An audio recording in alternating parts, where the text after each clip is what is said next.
Семья собралась в другой город в рабочую поездку. Это была давно запланированная командировка, связанная с важными делами. Им предстояло отсутствовать около 5 дней. Поскольку в доме жили питомцы, собака и 2 кота, заранее были приняты меры по их уходу. Об этом позаботились ответственно. Собаку, активную и общительную, на это время согласились взять соседи, у которых уже был пес, так что компания у животного точно была бы. Котам же, Винстону и Сии, решили оставить достаточный запас еды и воды, а также договорились с мамой хозяйки, чтобы она навещала их каждый день, проверяла, как они себя чувствуют, и по возможности немного с ними проводила время, чтобы коты не чувствовали себя одинокими. Винстон был крупным ленивым котом с невозмутимым выражением морды. Он мог часами лежать на одном месте, глядя в пустоту, будто о чем-то размышляя. Сия — его полная противоположность. Энергичная, немного тревожная, с тонкой душевной организацией. Она была из тех кошек, которые в один момент могут быть ласковыми, а в следующий — спрятаться под шкаф, если вдруг что-то покажется подозрительным. С хозяйкой у нее была особая связь. Крепкая, теплая и трогательная. Кошка словно чувствовала все, когда хозяйка грустит, когда устала, когда ей просто хочется побыть рядом.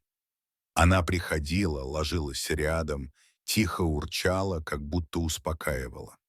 Поэтому разлука с хозяйкой давалась ей особенно тяжело. И вот наступил день отъезда. Люди уехали рано утром после последних сборов и прощаний. В доме воцарилась тишина. Винстон не обратил особого внимания на отсутствие людей. Он просто переместился на диван и продолжил спать, время от времени подходя к миске. Сия же в этот день долго ходила по дому, заглядывая в комнаты, выглядывая в окна, будто надеясь увидеть возвращающихся хозяев. Уже в первый день все пошло не так, как планировалось. Когда мама хозяйки пришла проверить котов, дома был только Винстон. Он, как обычно, встретил ее ленивым взглядом с подоконника, слегка пошевелив хвостом. Но Сии нигде не было. Женщина обошла весь дом, все комнаты, кладовки, даже заглянула под ванну и в кухонные шкафы. Кошки нигде не было. Ни звука, ни шороха, ни намека на то, где она может быть. Женщина предположила, что кошка просто спряталась и вылезет позже. В конце концов, еда и вода оставлены, Винстон ведет себя спокойно. Однако и на следующий день ситуация не изменилась.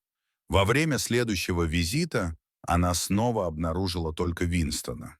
Тот был невозмутим, будто все происходящее его совершенно не касается. Сии снова нигде не было. Она не отзывалась на зов, не выходила ни на звук открывающейся двери, ни на голос женщины, к которому, впрочем, не была сильно привязана. Прошло 4 дня, женщина приходила каждый день, проверяла миски, убирала, звала Сию, но каждый раз все повторялось. Винстон, здесь, Сии, нет. В какой-то момент она начала волноваться всерьез.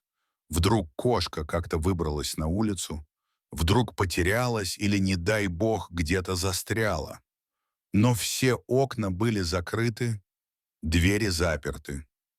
Не было ни малейшего намека на то, как она могла покинуть дом. И вот, спустя эти тревожные дни, хозяйка вернулась. Она торопилась домой, скучала по своим питомцам и волновалась за Сию, которую так и не удалось найти во время ее отсутствия. Открыв дверь, она почти сразу громко позвала: «Сия! Кис-кис! Сия!» И в этот же момент с другой стороны комнаты раздалось громкое протяжное мяуканье. Звук, в котором было все — облегчение, боль, обида, тревога. Это был крик души. Кошка сразу дала знать о себе, как будто все это время только и ждала этого голоса, этой родной интонации, чтобы, наконец, выбраться из своего убежища. Хозяйка пошла на звук и нашла Сию за большим диваном. Та лежала, сжавшись, глаза были широко раскрыты, взгляд испуганный. При приближении хозяйки кошка издала еще один жалобный звук, но не двинулась с места. Тогда женщина осторожно взяла ее на руки. Кошка не сопротивлялась, наоборот, прижалась всем телом, уткнулась мордочкой в плечо хозяйки и заплакала.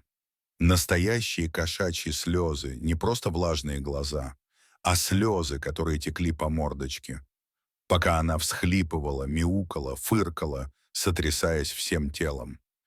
Это было настолько неожиданно, что хозяйка сама расплакалась. Ее кошка плакала от облегчения, от перенесенного стресса, от долгих дней в одиночестве, полной тишине и неизвестности. Сия вцепилась в хозяйку, будто боялась, что та снова исчезнет. Казалось, она пыталась рассказать, что ей пришлось пережить. Как было страшно, когда дверь захлопнулась и стало тихо. Как она искала, но никого не нашла. Как она пряталась, думая, что если будет вести себя тихо, то, может быть, все вернется. И вот это, наконец, произошло. И кошка позволила себе выплеснуть все накопившиеся эмоции. Хозяйка гладила ее, шептала что-то успокаивающее, прижимала крепче. В тот момент между ними установилась еще более глубокая связь. Она поняла, насколько чувствительной и преданной оказалась ее кошка. Ведь не каждая кошка будет вот так. Рыдать на плече, пережив стресс разлуки, спрятавшись на несколько дней от всего мира. Винстон же встретил хозяйку, как ни в чем не бывало. Он вышел в прихожую, потянулся, подошел к миске, деловито мяукнул, требуя еды, и пошел обратно на свое любимое место на подоконнике. Ему было все равно, был ли кто-то дома или нет, пока была еда, вода и привычная тишина. В его мире все было под контролем. Сия же в ближайшие дни не отходила от хозяйки.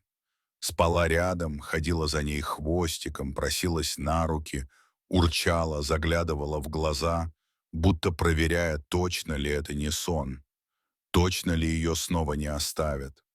Потребовалось несколько дней, чтобы кошка окончательно успокоилась и снова почувствовала себя в безопасности. Эта история напомнила всем, насколько сложный и глубокий внутренний мир может быть у животных. Мы часто воспринимаем их как просто милых и пушистых существ, которые только едят и спят. Но на деле они способны чувствовать, переживать, скучать, бояться и даже плакать. Особенно если между ними и человеком есть настоящая эмоциональная связь, построенная на любви и заботе. С тех пор хозяйка старалась больше не оставлять своих питомцев одних надолго. А если и приходилось уезжать, Сию обязательно передавали в заботливые руки, где бы она ни чувствовала себя покинутой.